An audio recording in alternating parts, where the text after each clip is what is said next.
accessible, cost-effective, and significantly faster than traditional litigation. That is why in today's theme and conference, we are going to focus on three aspects. First, technique. Second, technology. And third, institutions. For technique, obviously we know litigations are focused more on adversarial proceedings, whereas alternate dispute resolution mechanisms, especially mediation, focus more on empathy and retaining the relationship between parties. These skills have to be adopted both by mediators and lawyers alike in order to engage in mediation. In terms of technology, the faster access to better technology helps us to make mediation more accessible to people across geographical landscapes. Institutions like the present one, ACIAM, help in strengthening the technology and techniques that can be made accessible to mediators and clients alike. Over the course of this conference, we will hear from our distinguished guests who have been pioneers in this field, their insights on how techniques, technology, and institutions can together build a sustainable culture of collaborative justice for all. Our first chief guest, Honorable Justice Mr. Suryakant, Judge, Supreme Court of India. While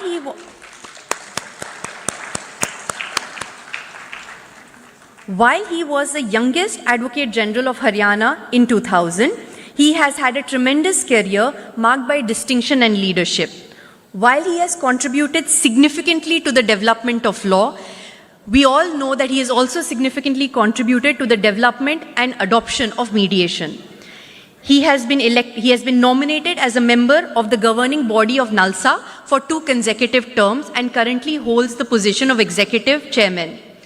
More recently, in July 2025, along with the Honorable Chief Justice of India, he launched the Mediation for the Nation campaign, which was to promote mediation from the taluka to the High Court level. He has also been a big propagator of using vernacular language in mediation to make it more accessible. Recently, while inaugurating the Supreme Court Bars Association, I quote him as saying, "Courts decide, mediators heal. Both serve justice, but only the latter preserves relationships. They choose understanding over victory, conversation over conquest, healing over harm." It is truly our privilege to welcome Honorable Justice Suryakant among us today. Sir, may we have you at the dais. Can you have a big round of applause, please?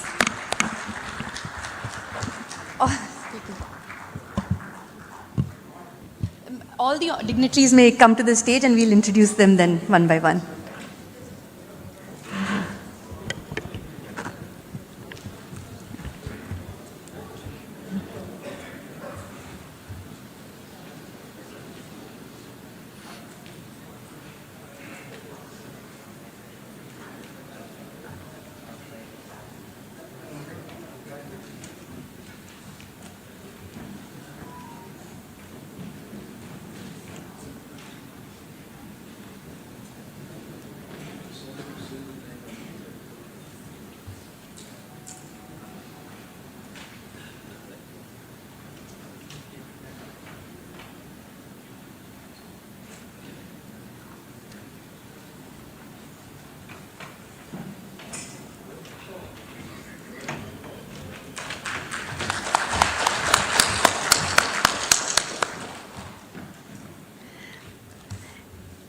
We also have the guest of honor, Honorable Justice Mr. P.S. Narasimha, Judge, Supreme Court of India. He was appointed as the Additional Solicitor General of India in 2014. He assisted the court in several landmark cases. A true evangelist of mediation, he was entrusted with mediating the fractious BCCI elections in 2018-19 and successfully mediated between the members and the board for holding elections and the constitution of an elected body, bringing consensus and institutional stability. I recall that 2 years ago, while delivering a lecture at the Supreme Court Bar Association, he urged that we have suffered enough with adversarial litigation. Mediation must become the default, litigation the exception. Our distinguished guest, Honorable Chief Minister Andhra Pradesh, Shri Chandrababu Naidu Garu, a leader widely regarded as a pioneer of digital transformation and e-governance in India. Much earlier in 1998, he initiated the development of high-tech city with an intent to transform the local economy into a booming global information technology hub. He also spearheaded initiatives such as ePragati, which became the country's largest e-governance program, and the AP Fiber Network project, a visionary effort to deliver high-speed internet to households across the state. These initiatives were not merely about technology, but about education, communication, and economic participation tools to enable every citizen to be able to be part of a digitally inclusive society. His leadership stands as an inspiration reminder that technology and institutions, when guided by vision, can truly bridge access to justice. We are deeply honored to have Honorable Chandrababu Naidu, Honorable Chief Minister, with us today. Please welcome with a round of applause.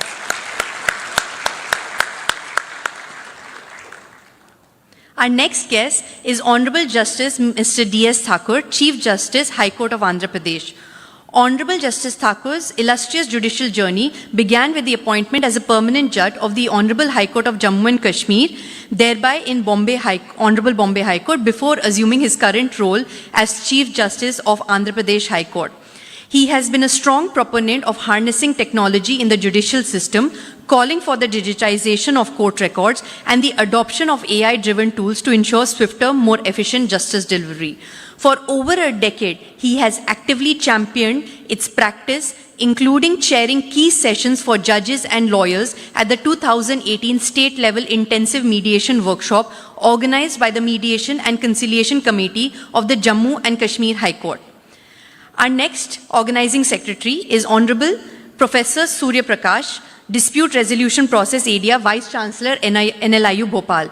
He is the Vice Chancellor of NLIU Bhopal. Since his appointment in June 2023, he has brought a wealth of experience and visionary leadership to the institution. Our next organizing team member is Professor Surya Raju. He is the Secretary General of ACIM with 13 years of experience as an arbitrator and an academician. With this, I welcome all our dignitaries today, and I call upon Professor Surya Raju, Secretary General ACIM, India, to lead the theme. Good morning, everyone. Honorable Justice Suryakant sir, Honorable Justice P.S. Narasimha sir, and Honorable Chief Minister N. Chandrababu Naidu garu, and Honorable Justice D.S. Thakur, and other guests on the dais, off the dais. I welcome all the people to this international mediation conference conducted by the Asian Center for International Arbitration and Mediation in collaboration with National Law Institute, University Bhopal. Now, mediation is a requirement. So, where informally, in a structured process, in a structured manner, we can settle the disputes is concerned. So, due to the time constraint only, I am restricting to 2 minutes. So, basically, Singapore International Mediation Center, Singapore International Arbitration Center, which are considered as the best institutions in the worldwide in order to conduct the arbitrations and mediations. Our ACIM vision is to make Visakhapatnam and Amaravati the global hubs for the arbitration and mediation. So in order to do that, extensive panels have to be created of the arbitrators and the mediators in the center. So we'll be doing and working hard towards making up those panels, and we'll be providing an administrative assistance to the arbitration and mediation process.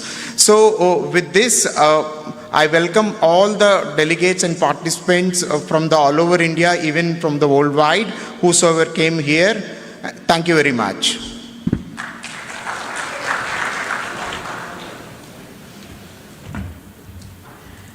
Thank you, Professor Surya Raju. I now call upon Professor Dr. Surya Prakash, Vice Chancellor, NLIU Bhopal, to give to speak about the theme.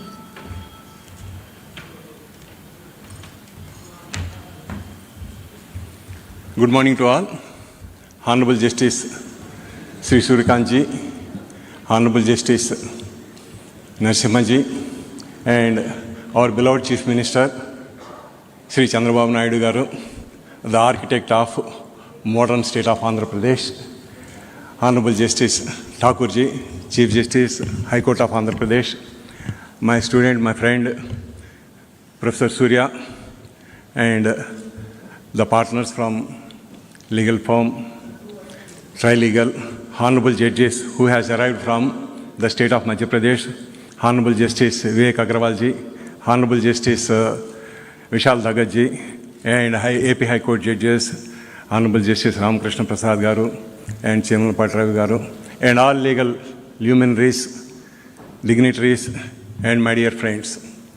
And here at Visakhapatnam, my friend and some of our friends decided that we should develop here a Center for Arbitration and Mediation. And we know the importance of mediation. When mediation of Bhagavan Sri Krishna failed, Kurukshetra has happened. To say the importance about mediation, there won't be much better example than Bhagavan Sri Krishna, who tried to mediate between Pandavas and Kauravas. And similarly, mediation is there since our ancient times. And in order to reduce the burden on the courts, the best way, the best relief for the litigants would be the mediation and then arbitration. And I'm very glad that the young minds, they try to start a mediation and arbitration center here at Visakhapatnam, though we are at the beginning of the beginning. And sir, I hope that one day Visakhapatnam will be the destination, just like Singapore arbitration or London Court of Arbitration or Dubai. We, the new state, we have to develop so many institutions. Particularly, we had a new High Court at Amravati, and new legal community is developing, and new legal expertise also has to develop in all areas. And one such area is the arbitration and mediation. And definitely, it will serve not only the people of India, but we are looking ahead to serve the litigants in India and also around the world, and definitely under the leadership of our beloved Chief Minister Chandrababu Naidu Garu. Sir, on this occasion, I would like to bring to your kind notice, there are so many institutions which you have to develop in the state of Andhra Pradesh. One such institute which I would like to suggest you is that there should be a school of maritime law. You may call it Indian Maritime School, just like ISB.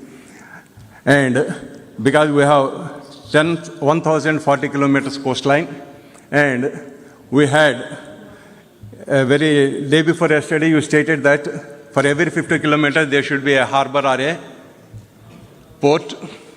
And keeping in view, because earlier myself and Honorable Justice Narasimha has discussed about this, because Gujarat is having the first largest coastline, followed by the state of Andhra Pradesh, and there is also a lot of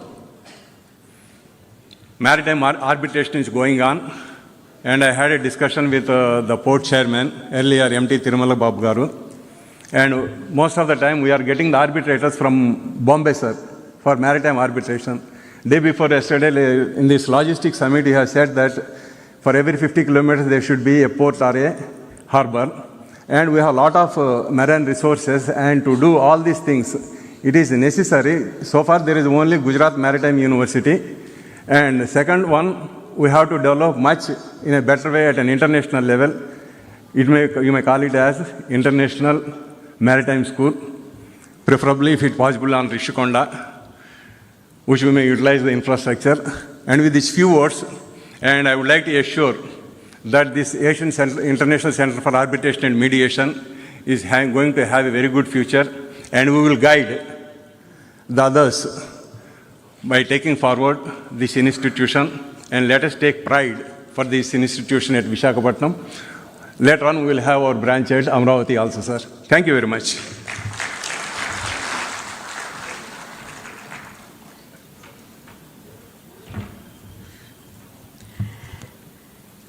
Thank you so much, Dr. Surya Prakash. I now call upon Honorable Justice D.S. Thakur, Chief Justice, Andhra Pradesh High Court, for his thoughts on the theme. Thank you.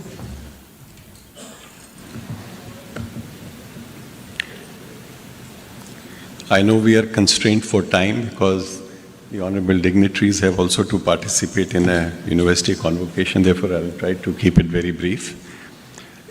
Esteemed dignitaries on and off the dais, distinguished participants, ladies and gentlemen. The core theme of the conference that is mediation, couldn't be more apt in the circumstances in which we are faced today, when the courts in the country are facing an avalanche of cases that have descended upon them. The fact that two of the honorable judges of the Supreme Court, as also the presence of the Honorable Chief Minister on the dais, suggests the importance and relevance of the issue that the courts are being confronted with on a daily basis. As we all know that the Chief Justice of India heads the judiciary of the largest democracy in the world, with a population of 1.4 billion approximately. So the concern in their mind to deal and cope with this situation is uppermost, and that is how all of us gather here to hear the valuable thoughts on the issue. Now, the reasons for the delay in courts primarily is attributed to the inadequate judges to case ratio. If you recollect that there was a report submitted by the Committee of Judges of the Honorable Supreme Court that prescribed a particular ratio, and that was approximately one judge to every 600 or 800 cases. We did an assessment study in our courts here in Andhra Pradesh, and as against 650 judges that we have approximately today in Andhra Pradesh, we found that we require another 850 judges. Now, if this could translate in terms of monetary implication, it would run into 1,000 and more than thousands of crores. Therefore, the need to look at alternatives. And one of the alternatives, as is suggested by the basic framework, was in Section 89 of the Civil Procedure Code, followed by now the Mediation Act of 2023, which has not fully been implemented. Now, we have done our part in training, undertaking a training of mediators. We trained about 1,400 mediators in the entire state. The attempt to train more than 800 more by December 2025 is what we aim at. We aim to take the mediation movement to the taluka level, where we have identified approximately 63 new premises. Our biggest handicap today is that we do not have adequate premises where we can have people come to identified mediation centers. We have identified for the time being 63, and we, with the help of the government, aim to have some more infrastructure on this. Now, generally the perception is that whenever advocates come to handle a case, the resolution is delayed. But the presence of advocates, senior advocates, designated senior advocates from all across the country certainly belies that perception. Now, while we are training mediators, the biggest challenge today, what I feel, is that a 40-hour training in mediation skills may not be itself enough. Now, the question is that when a case gets referred for mediation by the court, now we have a panel of mediators. The mediators are seen on the basis of their training, but there is no audit as to what is their capacity.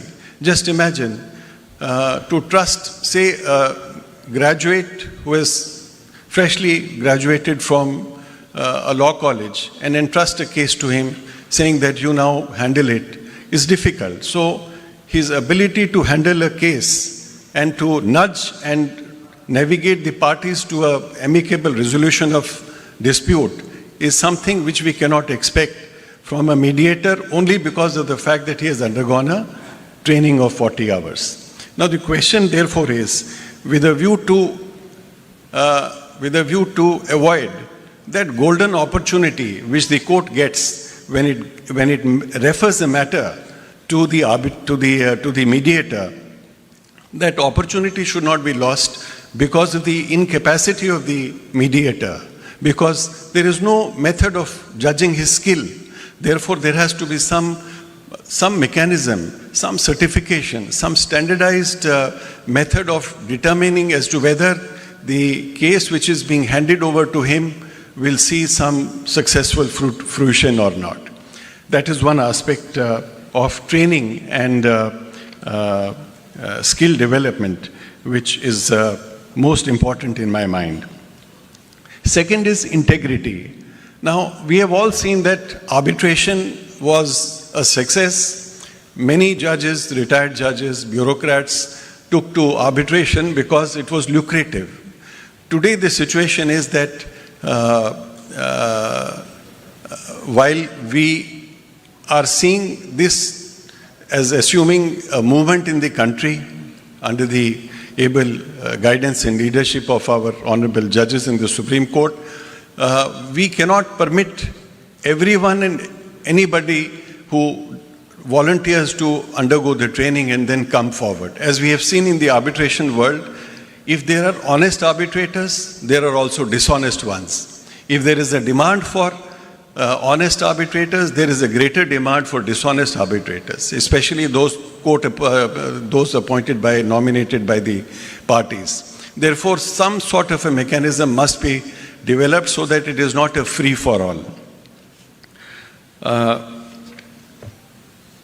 I know that there is a time constraint, therefore I hope that the deliberations of this conference help build a system of justice that heals, that restores, and that empowers our people and our economy to move forward. Thank you very much.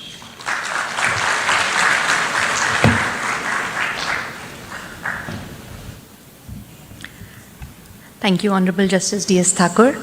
I now call upon Honorable Chief Minister of Andhra Pradesh, Shri Chandrababu Naidu Garu.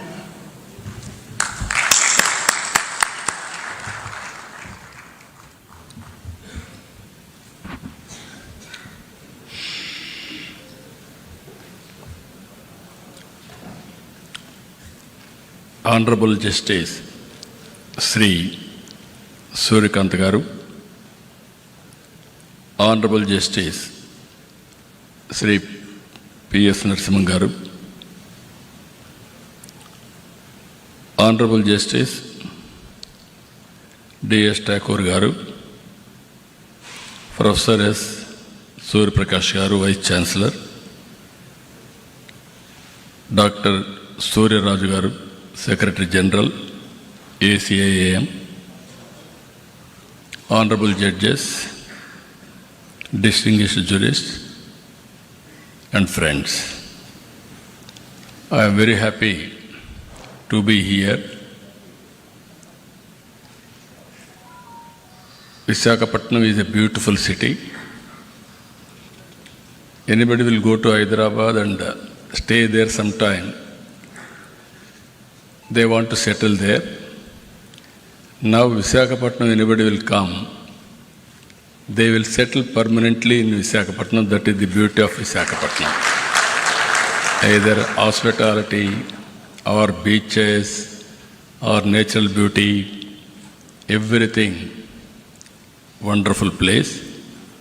Apart from that place, from all these things, it is a very, very positive people.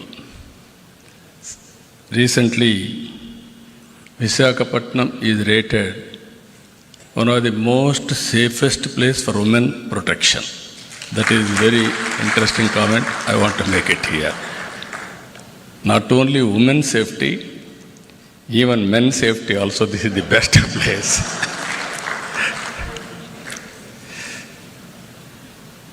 I am very happy to be here because the judiciary is a key pillar of our constitution. protecting democracy and the rule of law. India's judicial system is known for its credibility, transparency, and strong commitment to justice. While there may be some delays at times, justice is always delivered. Every common man is having hope. Ultimately, I will get justice. That is the beauty of our justice. I am proud of it. The people of India have immense faith in our judiciary, not just as an institution of law, but a pillar of justice, fairness, and constitutional values. It is seen as the finest guardian of rights, a protector of common citizen, and a symbol of the rule of law in our democracy. Here, I wanted to make a comment. I have seen India for the last, as a policy maker, I entered to politics in 1978, first time MLA. After that, 1980, I became minister. 95, I became chief minister. I have seen India. Today, if you see, India has taken bold reforms. 1991 economic reforms. Mid-90s, IT revolution, Indians took advantage, first more advantage. God is very kind. India is blessed with demographic dividend. Now slowly we are losing that advantage in South India. Now North India still there is an advantage. With all these factors, we are having a very strong leader also at center. That is Narendra Modi ji. If you see 11 years back, 11th economy, largest economy. Today, 4th largest economy. Next year, we are going to become 3rd largest economy. And at the same time, there are predictions by Ernst & Young. By 2038, we will become 2nd largest economy in the world. I don't have any doubt about it. And also 2047, India will be number 1 economy globally. It is going to happen because of our inherent strengths. If you see here some of the reforms, I have seen tax reforms, CST, VAT, GST, improved version of GST now, another reform. With all tax reforms, we are growing 6-7% now. There is a potential of growing 10% in the near future. If all these things will happen, then nobody can stop India moving forward. This is the situation we are all here now. At the same time, ADR and India's mediation culture. Just now, Vice Chancellor rightly mentioned, if you remember mythology, Krishna was the best mediator. But of course, mediation has failed. Ultimately, what happened, happened. That is how things are happening. And also, I have seen in my own experience, in villages, there are some respected elders to mediate so many disputes. I am personally witnessed. My father, he was not educated, but abundant common sense. More than 10 villages, they used to call him, they used to discuss, they used to redress their problems. That is how mediation has helped in India. After that, we are all talking panchayats, how they have solved all problems. Today we are having more courts according to me.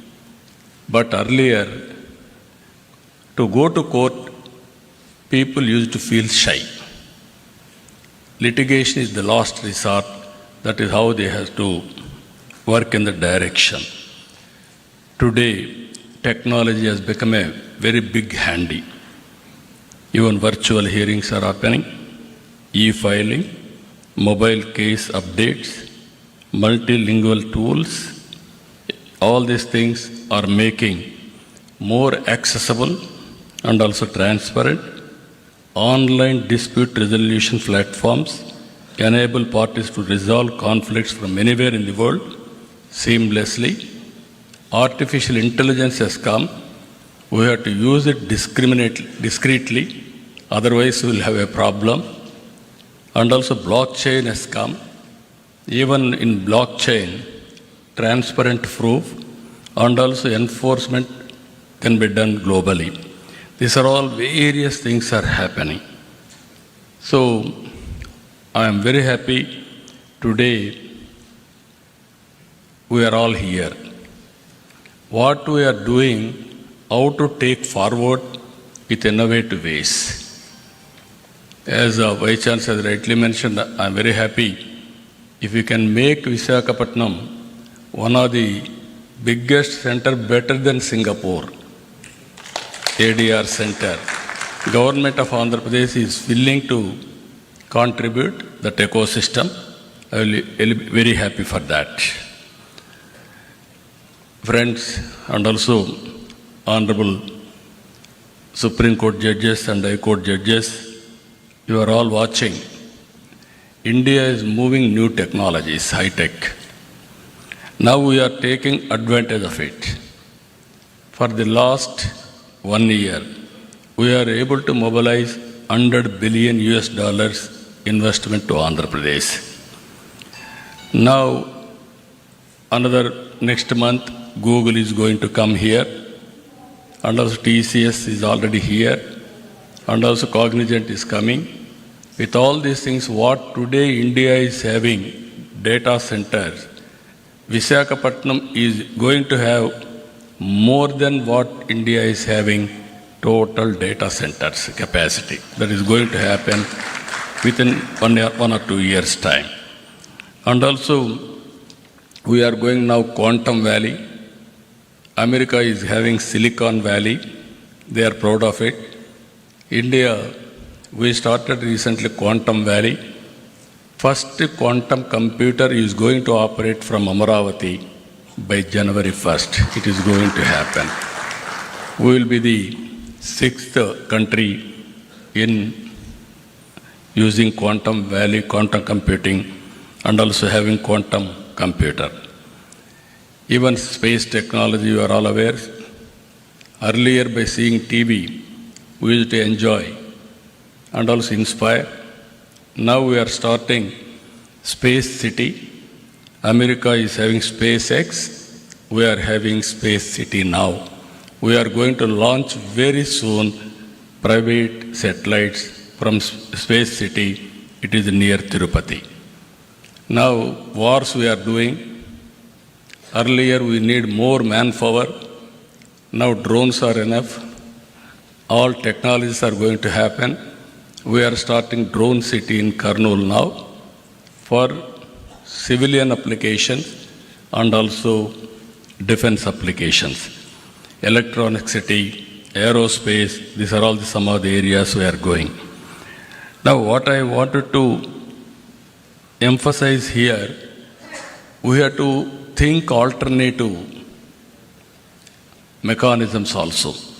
Even in this, what I am requesting these organizers and also under the guidance of Supreme Court and also Honorable Justice, our Surikant Garu, they have to, and also our Narasimhan Garu, you have to guide alternative methods.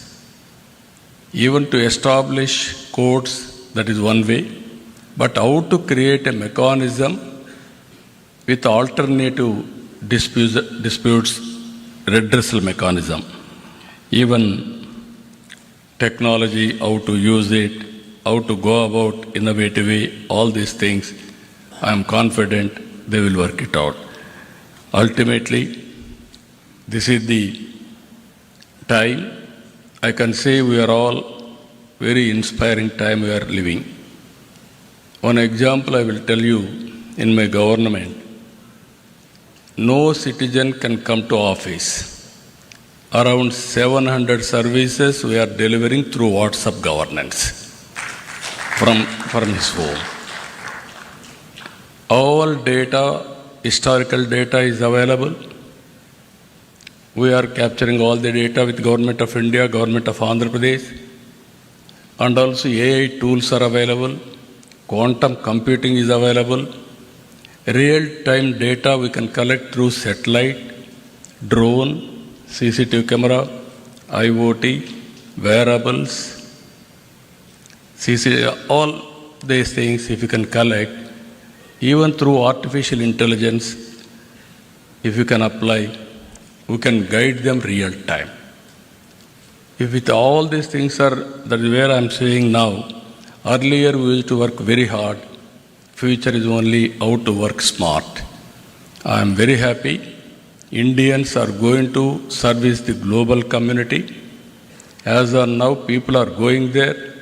In future, from anywhere in India, they are going to deliver services. If necessary, they can go and work physically. That is going to happen.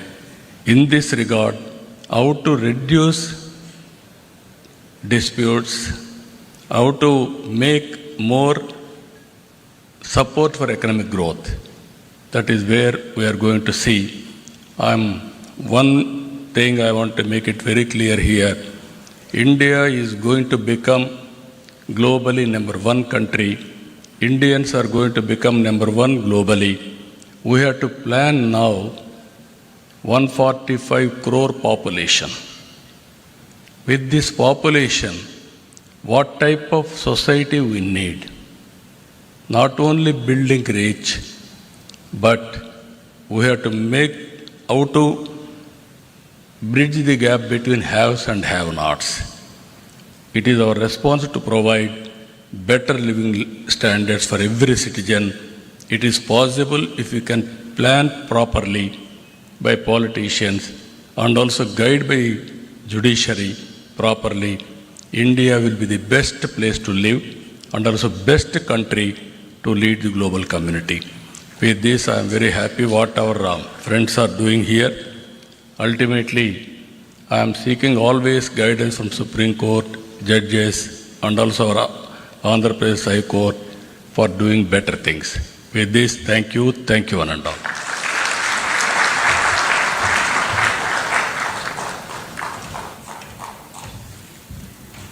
Thank you, Honorable Chief Minister.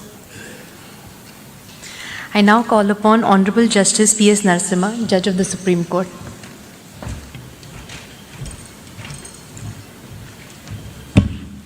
Very good morning to all of you. My esteemed elder brother, Justice Surya Kant, Honorable Chief Minister, Honorable Chief Justice, the two Vice Chancellors, Judges of the High Courts, President of SCORA, other dignitaries. Because of the time constraint, what I will do is, I will take a Passover. I'll promise to come back, but if I don't, I will leave you with just 3 points. 70 years after the independence, more than 70 years, we have pursued a resolution of disputes through adversarial litigation, which required finding of a fact. I think there's no doubt in our minds that this system didn't really work very well. The stakeholders were lawyers. So if we move to the system of mediation, the persons who will be doing the mediation substantially are also lawyers. So what position will you take as lawyers, having moved from adversarial litigation to that of a mediator? From logic, you will shift to trust. It is trust and trust alone which will help resolve disputes through the process of mediation. So you must learn that technique. it's a facet of the heart. How you win the heart and enable the persons involved in a dispute to trust in you. That's a process, reflect on that. The second point I would want to make is mediation must be closer to people, which requires you to know what people are, how they live, how they fight, what are their aspirations, what are their fallacies, what are their weaknesses. To understand, the most important element is language. So you must be closer to people, closer to their language, closer to their culture. The third point, which I will leave you with this, we experimented with one alternative dispute resolution, that is arbitration. Arbitration was hijacked by the elite. Elite in the sense of, not pejoratively, for commercial purposes. It was intended to be a very simple process where an arbitrator will come and resolve the disputes. Instead, it has been a technique for commercial transactions, and so far as small issues like a fight between two neighbors about a wall in a village, two brothers fighting for partition, they have to suffer civil court litigation. And arbitration is not available. My fear is that same thing might happen even to mediations. Mediation must be kept simple. As easily as possible, the disputes should be resolved.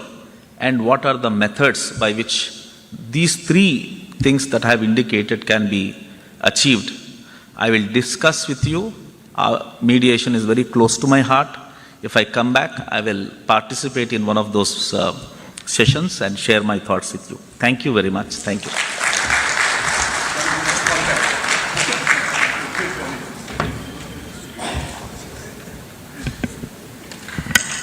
Thank you, Honorable Justice Narasimha.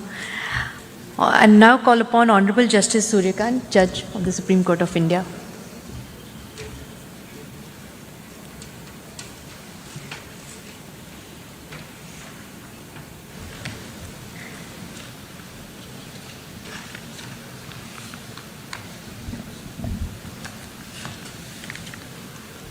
Shri Chandrababu Naidu, Honorable Chief Minister of Andhra Pradesh, my brother and esteemed colleague, Honorable Mr. Justice P.S. Narasimha, Judge Supreme Court of India, Justice D.S. Thakur, Honorable the Chief Justice Andhra Pradesh High Court, Honorable Judges of various High Courts who are present here. We have among us Justice Nawaz from the Supreme Court of Sri Lanka. He is welcome here in this conference. Professor Dr. S. Surya Prakash, Vice Chancellor, NLIU Bhopal. Mr. Santan Krishnan, Life President of the Commonwealth Lawyers Association, and other office bearers of the CLA. Professor Surya Raju, Secretary General, ACIAM, Madam Chitra from the Trilegal, senior advocates from the Supreme Court, other members of the Supreme Court Bar and the Bar Association of Visakhapatnam and different parts of Andhra Pradesh, who are also graciously present here. Mr. Nayyar, Mr. Jain and other office bearers of the SCORA, members of the mediator community, and some of the very eminent mediators are present here. I know most of them by name, but because of the time constraint, I am not addressing them by name. We have among us Mr. Bharat, the local member of parliament. Other distinguished guests, we have Dr. Renu Raj from the United Kingdom. She is also with us. Distinguished guests, participants, and my dear friends from media. Stepping into this auditorium, one can sense the collective ambition, a gathering fueled not merely by words, but by a genuine resolved to reimagine the landscape of dispute resolution. Coming together, ACIAM, Trilegal and NLU Bhopal marks not a simple an event, but a potential turning point where justice is no longer perceived as remote or intimidating, but as an accessible reality shaped by our own shared commitment. Justice in 21st century, let's commit ourselves, is not an aspiration, it is our responsibility. With this in mind, the theme of our conference resonates with great urgency and relevance. Today, justice must extend far beyond the confines of courtrooms, permeating our communities, businesses, and families. It is about reaching people where they are, making the principles of fairness and compassion tangible and attainable for all. This forum challenges each of us to push past routine, embrace innovation, and build solutions that are empathic and truly effective for our times. Our Constitution does not view justice only in the narrow sense of adjudicating disputes. It speaks of social, economic, and political justice as a guiding factor. While courts play an indispensable role in enforcing rights, true justice must go beyond judgments and decrees. It must reach people where they are, in a language they understand, and in a manner they trust. Mediation provides precisely this bridge. It ensures that the parties remain at the center of the process, that their voices are heard, and their dignity is respected. In this sense, mediation is not merely a legal mechanism, it is a constitutional value in action. As society and the economy evolve, so do the disputes. Today, we see conflicts in areas as diverse as intellectual property, cross-border trade, digital currency, cybercrime, family relations, international awards and their enforcement, environmental issues and concerns. If every such dispute is funneled into our already overburdened courts, the result will be delay, disillusionment, and a deepening sense of injustice. Mediation, therefore, offers us a different path, a path of creativity and consensus. It is flexible, faster, and allows customized solutions that courts, bound by strict procedures, may not always provide. For mediation to gain universal acceptance and become an integral part of our justice delivery system, the foundation must rest on a single non-negotiable element, and that element is trust. In the context of mediation, it flows from three critical sources. First, the integrity of the mediator. The entire process of mediation is built upon the confidence that parties repose in the mediator. Honorable Chief Minister pointed out how the old persons in the villages were being trusted and all the disputes were really left them to be resolved. It was only on account of the immense trust that the people had in them. They must believe that the mediator is impartial, independent, and competent. Integrity here is not merely a personal virtue, it is the bedrock of the process. If this perception falters, the process collapses. Second, the credibility of the institutions. Mediation cannot thrive in a vacuum. It requires robust institutional support to lend structure, consistency, and legitimacy to the process.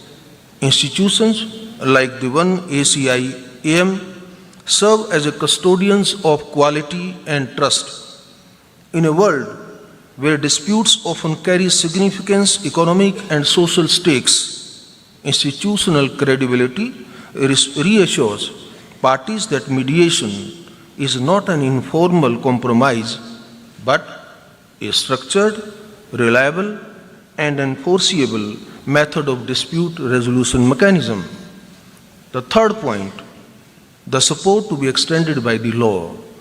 So, not only those 2 points which I have highlighted, unless there is a support by the law, the mediation may not be as successful as we perceive.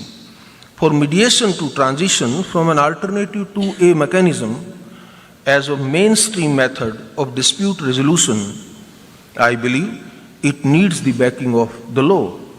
And fortunately for us, we have the Mediation Act of 2023, marking a watershed moment by providing a clear statutory framework for both domestic and cross-border mediation, prescribing ethical obligations and giving enforceability to mediated settlement agreements. However, we should be clear that legislation by itself cannot transform culture. Laws can provide a foundation, but they must be animated by practice, sustained by institutions, and embraced by society. We must cultivate a legal ecosystem where mediation is seen not as a concession or a lesser form of justice, but as a superior process that empowers parties and preserves relationship. If courts represent the authority of justice, mediation represents its humanity. It restores agency to the parties, transforms conflict into cooperation, and turns adversaries into partners in resolution. In an age where speed and sensitivity matter as much as legality, mediation is not a luxury, it's a necessity. The question is no longer whether we can afford to mainstream mediation. Please mind my words. The question is no longer whether we can afford to mainstream mediation. The question is whether we can afford not to mediate on the first option. The second dimension of our discussion today is technology. The pandemic taught us that technology has ceased to be a peripheral tool. It has become an integral component of legal processes, reshaping the contours of dispute resolution worldwide. It leveraged thoughtfully. Technology can be the great equalizer, removing physical, economic, and social barriers that have historically excluded large sections of our population from the formal justice systems. Technology allows a farmer in a remote village, a small entrepreneur in a Tier 2 city, or a homemaker facing a family dispute, all of them to participate in mediation without the expense of travel, without losing day of work, and without the intimidation of formal court proceedings. Digital mediation platforms, virtual hearings, and AI-assisted tools can bring the process of dispute resolution to the doorstep, or rather to the handheld device of every citizen. This is what inclusive justice truly means, the priceless justice that transcends geography, income, and social status. Not only domestically, but also in our increasingly interconnected world, where cross-border disputes are becoming more frequent, mediation emerges as a powerful tool for resolving conflicts quickly and collaboratively while preserving vital relationships across jurisdictions. The role of technology through online dispute resolution platforms, video conferencing, and digital document management enables the parties, separated by geography and legal systems, to engage meaningfully in mediation, overcoming traditional barriers of distance, cost, and time. By embracing technological innovation and strengthening institutional capacity, we can make dispute resolution more efficient, flexible, and just for the modern era. Yet, while we welcome these advances, we must also acknowledge the risk. Technology must be a bridge, not a barrier. If our systems are too complex or they are connectivity dependent, we may end up excluding those who need access the most. Digital literacy and infrastructure gaps remain significant challenges, and every technological innovation must therefore be accompanied by capacity building initiatives such as simple, user-friendly platforms, multilingual interfaces, and community support systems. Another aspect that deserves attention is data security and confidentiality. It cannot be emphasized enough that mediation thrives on candor and trust. Parties disclose sensitive information with the assurance that it will not be misused. When these processes move online, the duty to protect their confidentiality becomes even more critical. Institutions and service providers must invest in robust cybersecurity frameworks, encryption protocols, and ethical guidelines to ensure that trust is never compromised in the digital space. Further, technology is not merely about digitizing the existing processes. It opens the door to new possibilities. AI-driven tools can assist mediators by generating objective summaries, analyzing patterns in disputes, or even suggesting possible settlement ranges based on prior data. And all this thing, all without replacing the human element of empathy and discretion that lies at the heart of mediation. Similarly, online dispute resolution platforms can integrate language translation, voice-to-text features, and real-time documentation, making the process seamless and inclusive for parties across linguistic and cultural divides. Finally, let us remember that the ultimate object of technology in justice delivery is not efficiency alone. It is empowerment. It is to ensure that no person, regardless of where they live or what resources they possess, feels alienated from the promise of justice. Technology, if used ethically and inclusively, can transform this aspiration into a lived reality. Let us ensure that every innovation moves us closer to that vision where justice is neither delayed nor denied and never distant. To the lawyers and students present here, let me say that with this emphasis, embrace mediation not as a challenge to your profession, but as an expansion of it. The lawyer of tomorrow will not only be an advocate in court, but also a facilitator of dialogue, a builder of consensus, and a protector of relationships. Mediation is not about diminishing advocacy. It is about redefining it for a new era of problem solving. The young mediators who train today will shape the justice system of tomorrow. This is not merely an opportunity, it is a responsibility, and I firmly hope and believe of you will take up it with sincerity and passion. Institutions like ACIAM, in partnership with academic centers and other stakeholders, will play a defining role in this transformation. They are not just training mediators, they are shaping the very architecture of justice in the 21st century. As I conclude, let me leave you with this thought. And my thought is, justice is not a fortress to be defended. It is a bridge to be built. The foundation must be anchored in constitutional values, supported by laws and institutions, strengthened by technology, and sustained by trust.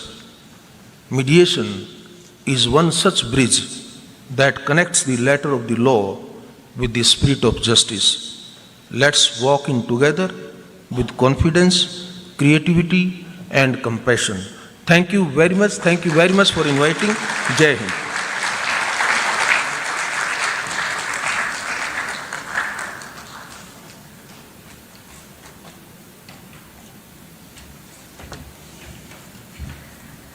Thank you so much, honorable dignitaries. I think we've been enlightened how access to justice can be better through mediation and usage of tools such as learning the requirement of empathizing with not just the clients, with mediators, with lawyers, using AI but not abusing AI. Vishakhapatnam through ACIM will truly be the next mediation hub, not just in India and definitely the world over. With this, I call upon the website launching, if that can be done.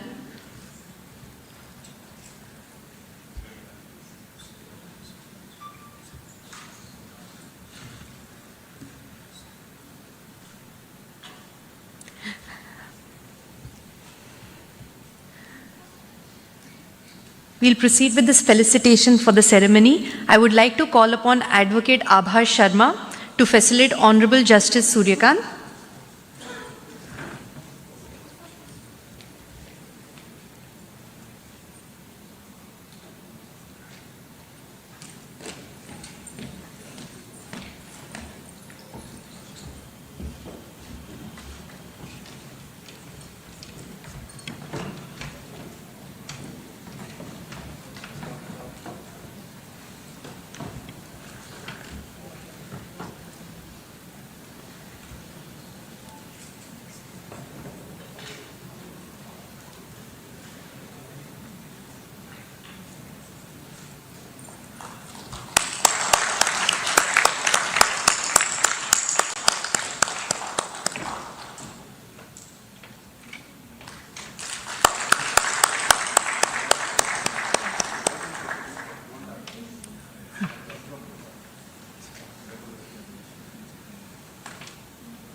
We would now like to call upon the co-founder, ACIM, Mrs. Nikita Upalapti, to facilitate Honorable Justice P.S. Narasimha.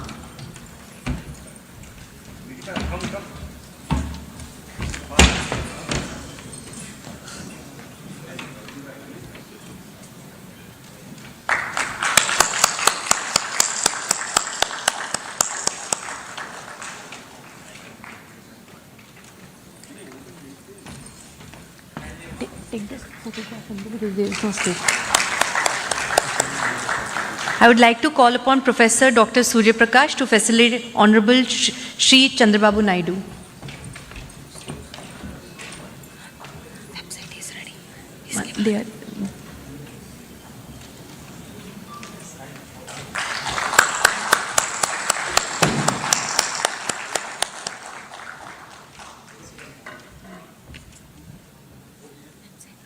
No, one second. I would request Mr. Vinay Ahuja of Mohan Law House to facilitate Honorable Mr. Justice Dheeraj Singh Thakur.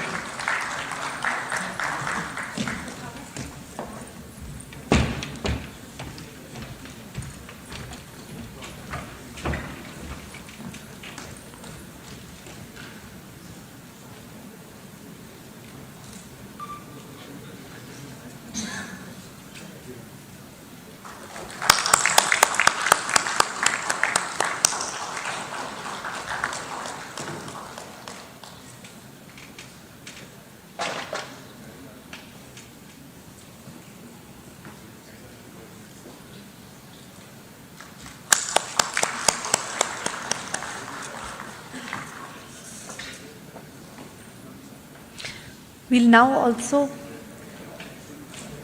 proceed with the launch of the website of ACIM.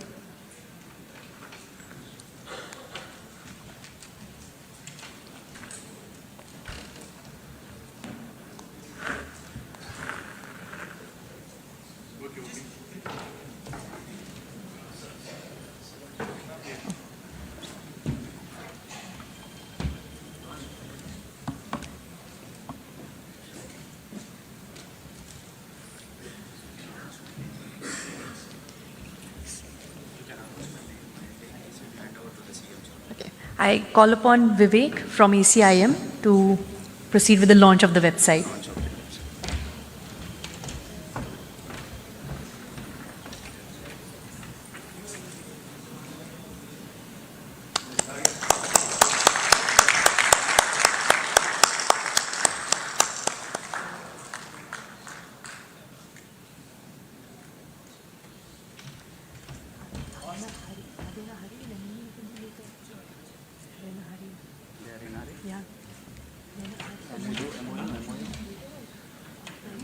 Let them come fast, very fast. For the MOU, we will call upon Professor Surya Prakash for NLIU Bhopal. We call upon co-founder Surya Raj.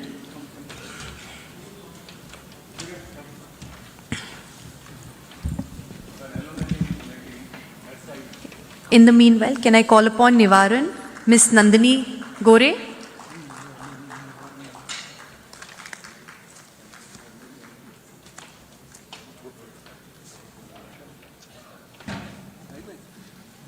Ms. Nandini.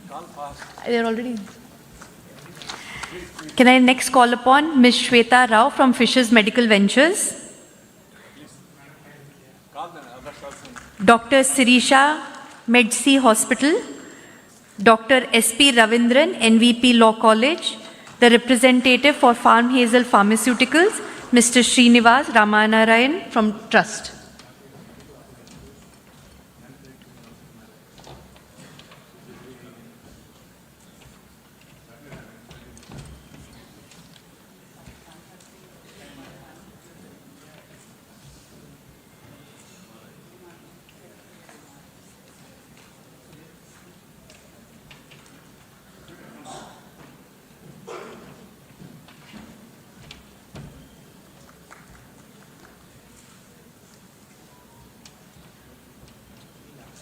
Last. I've already called. They're not. That's it. Yeah, later.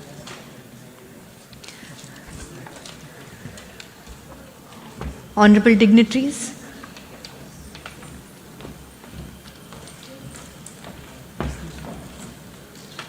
Yeah.